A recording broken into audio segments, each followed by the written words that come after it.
Hello दोस्तों, कैसे हैं आप सब लोग। ज़िंदगी एक सफ़र में आपका स्वागत है। तो इस बार हमारी ट्रिप और कहीं की नहीं बल्कि कन्याकुमारी की है। कन्याकुमारी एक बहुत ही सुंदर सा प्लेस है। कन्याकुमारी भारत के तमिलनाडु राज्य के कन्याकुमारी जिले में स्थित एक नगर है। यह भारत की मुख्य भूमि का सबसे कि दक्षिणतम नगर है। यहाँ से दक्षिण में हिंद महासागर, पूर्व में बंगाल की खाड़ी और पश्चिम में अरब सागर है। कन्याकुमारी का समुद्र तट लगभग 72 किलोमीटर फैला हुआ है। समुद्र के साथ तिरुवल्लुवर मूर्ति और विवेकानंद स्मारक शिला खड़े हुए हैं। हमारी एक महत्वपूर्ण हिंदू तीर्थ स्थल भी है। कन्याकुमारी के लिए हमारा सफ़र शुरू होता है बंगलोर से, जो कि हम बाई ट्रेन गए थे और वहाँ से समथिंग दूरी पड़ जाती है 900 किलोमीटर। अगर आप बाई बस या फिर बाई एयरपोर्ट फ्लाइट जाना चाहते हैं तो कन्याकुमारी के नियरेस्ट एयरपोर्ट है तिरुवनंतपुरम इंटरनेशनल एयरपोर्ट और कन्याकुमारी से इसकी दूरी है लगभग 90 किलोमीटर। अगर आप नेचर का आनंद लेना चाहते हैं तो मैं आपको सलाह दूंगा कि आप बाई ट्रेन चूज़ करें, बाई ट्रेन या बाई बस। बाई बस से आपको ज़्यादा लंबा रास्ता हो सकता है, इसलिए आप बाई ट्रेन ही ज़्यादा आपके लिए सही रहेगा। यहाँ का नेचर, पेड़, नारियल के पेड़ और जो वादियाँ हैं देखने में बहुत ही सुंदर लगता है। ये समझ लीजिए कि तमिलनाडु, केरल से पूरा होते हुए एक बहुत ही सुखद आनंद देगा आपको। प्रकृति का ऐसा नज़ारा देखकर वाकई आप इसको मिस करेंगे। बहुत ही सुंदर नज़ारा है। हमारा ट्रेन का सफ़र लगभग 20 घंटे का था और फाइनली हम कन्याकुमारी स्टेशन आ चुके हैं।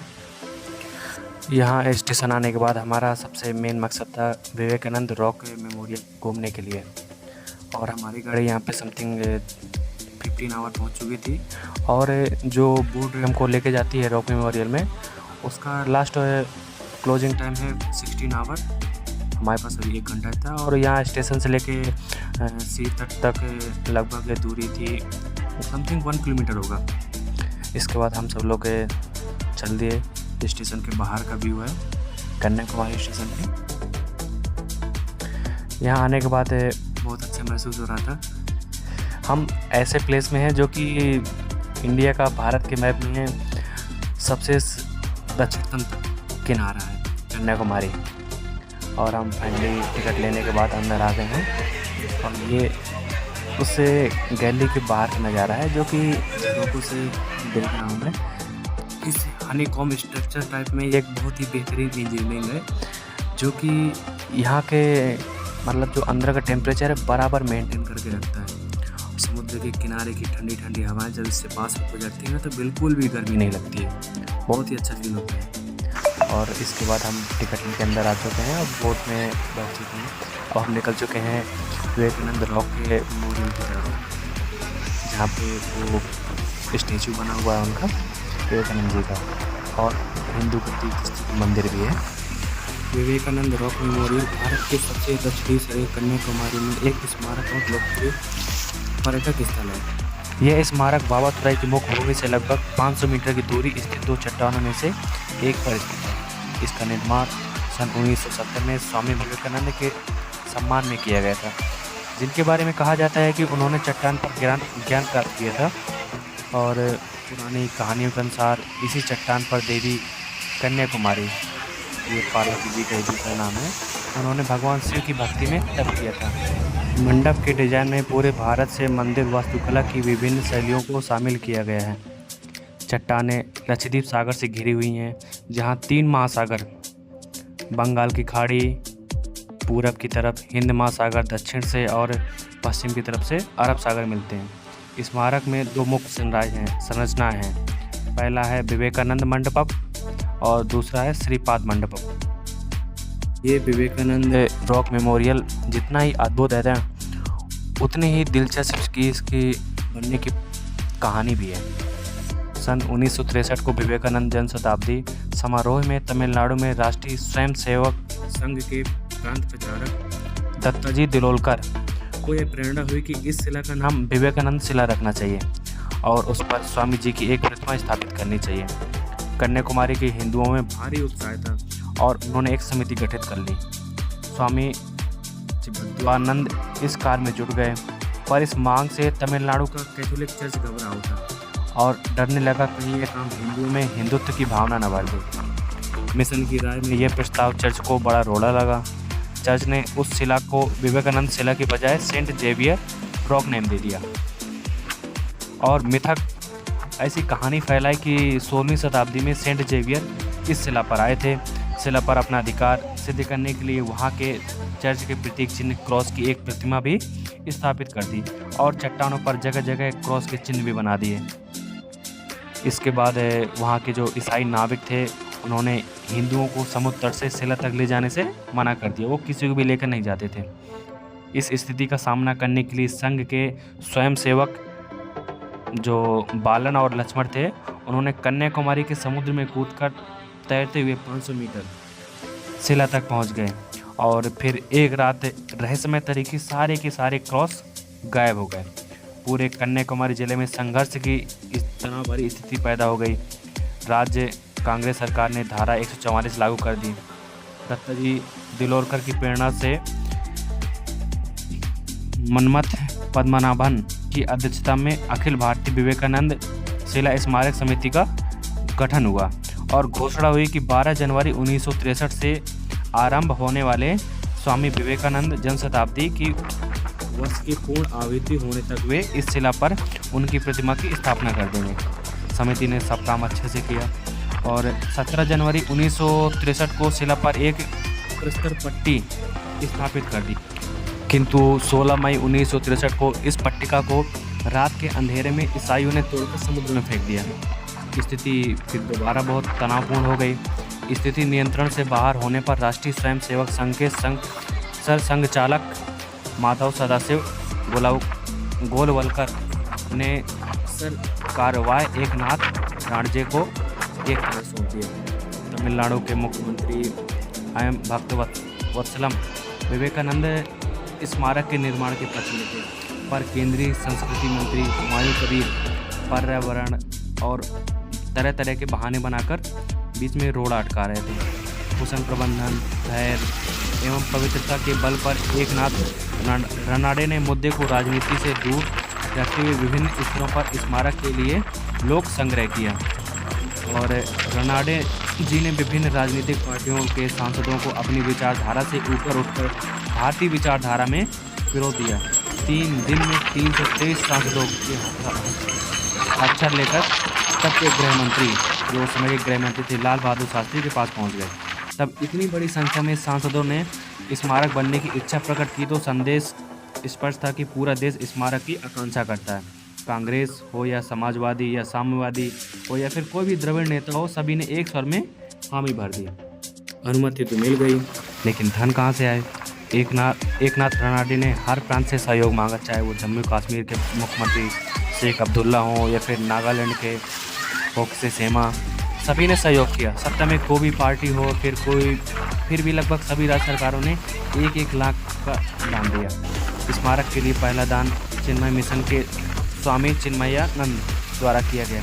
समाज को स्मारक से जोड़ने के लिए लगभग 30 लाख लोगों ने 1 या रुपये, 2 रुपये या फिर 5 रुपये भेंट स्वरूप सबने दे दिया। उस समय लगभग 1% युवाओं में इसके लिए भाग लिया। विश्व मठ के अध्यक्ष स्वामी वीरेश्वरानंद महाराज ने स्मारक को प्रतिष्ठित किया और इसका औपचारिक उद्घाटन 2 सितंबर 1970 को भारत के राष्ट्रपति श्री वी गिरी ने किया। उद्घाटन समारोह लगभग 2 महीने तक चला, जिसमें भारत की प्रधानमंत्री श्रीमती इंदिरा गांधी ने भी भाग लिया। तो ये रहा विवेकानंद रॉक मेमोरियल का इतिहास। इसके बाद हम आपको ले चलते हैं कन्याकुमारी के बीच पर। यहाँ पर सबसे ज़्यादा आनंद आता है तो बीच के किनारे चट्टानों में बैठकर समुद्र की लहरों में देखकर बहुत ही सुखद आनंद है। समुद्र की लहरें जब चट्टानों से टकराती हैं तो बहुत ही सुंदर सी आवाज़ें आती हैं और एकांत में बैठकर बहुत अच्छा लगता है। यहाँ पर जब हम आए थे तो भीड़ बहुत ज़्यादा थी और बहुत से लोग आते हैं, छोटे छोटे बच्चे हैं जो बीच में नहाते हैं। पानी यहाँ पर बहुत ही साफ़ है जैसे कि अन्य बीच में है तो थोड़ा पानी मटमैला टाइप का रहता है, बट इधर का पानी बिल्कुल नीट एंड क्लीन टाइप का है। खाने तो बेशक हर जगह का पानी जाएगा।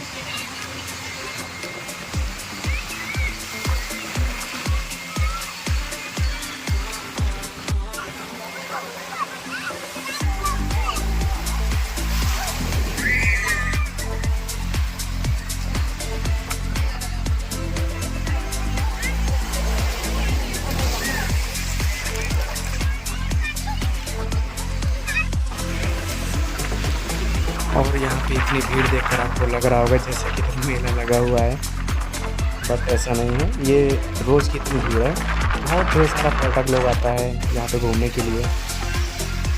हम भी इधर बहुत बार आए हैं, बहुत ही सुंदर नज़ारा है।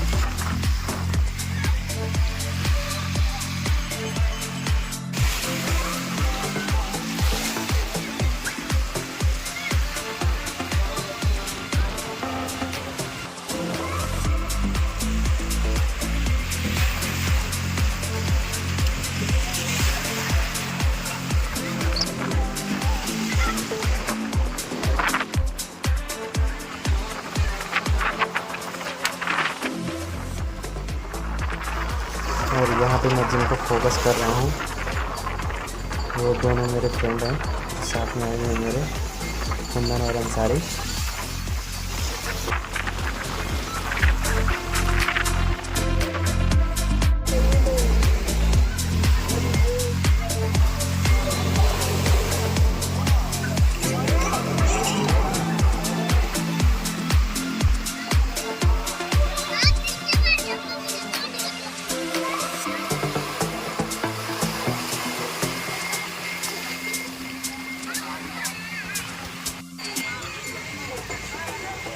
यहाँ पर कैमरामैन फोकस करते हुए और फोकस करने की पूरी कोशिश, लेकिन कुत्ते ने उल्टा ही उनका फोकस कर दिया। नहीं नहीं नहीं नहीं हो पाया।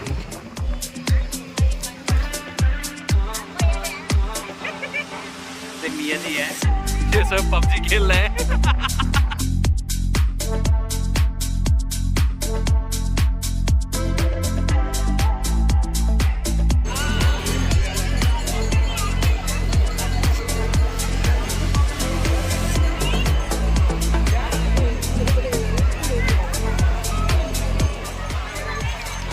इसके बाद शाम का समय हो गया है, हम सनसेट देखने के लिए चले आए हैं वहीं पास में ही। और यहाँ पर जितना सब लोग हैं ना, सब कोई सनसेट का ही वेट कर रहा है। और ये वीडियो हाट मौसम में है, अभी सनसेट को दिखाऊंगा धीरे धीरे। और देखिए सन धीरे धीरे डूब रहा है। मैं इसको जूम नहीं किया हूँ, ये गूगल से फ़ोटो डाउनलोड करके लगाया हुआ है। सनसेट देखने के बाद हम लोग बीच से आ गए हैं बाहर, और यहाँ पे किनारे में ही बहुत सी दुकानें लगी हैं, छोटी छोटी, मतलब हर टाइप का सामान मिलता है उधर पे। तो हम लोग सभी देख रहे थे।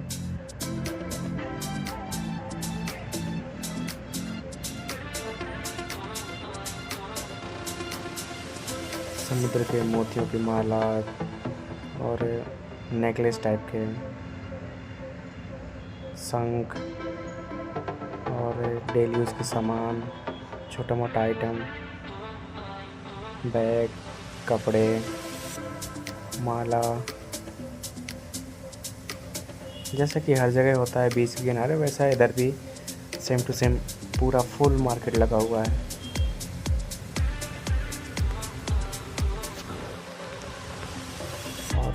यहाँ देखने के बाद ऐसा लगता है जैसे कि मेला टाइप का लगा हो।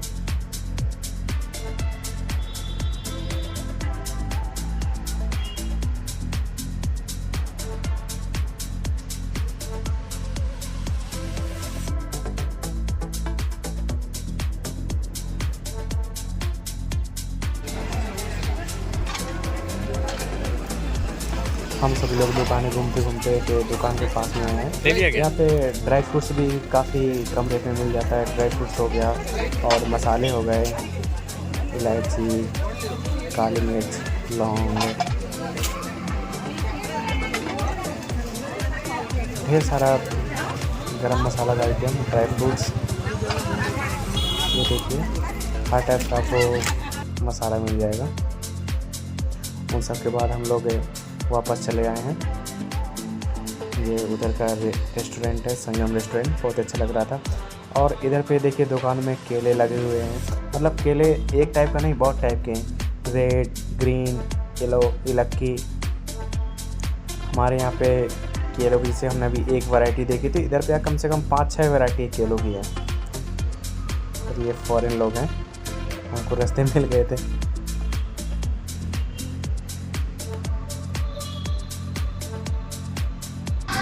और इसके बाद हम लोग स्टेशन आ गए, तो स्टेशन के आउटसाइड में ये के प्रोग्राम चल रहा था।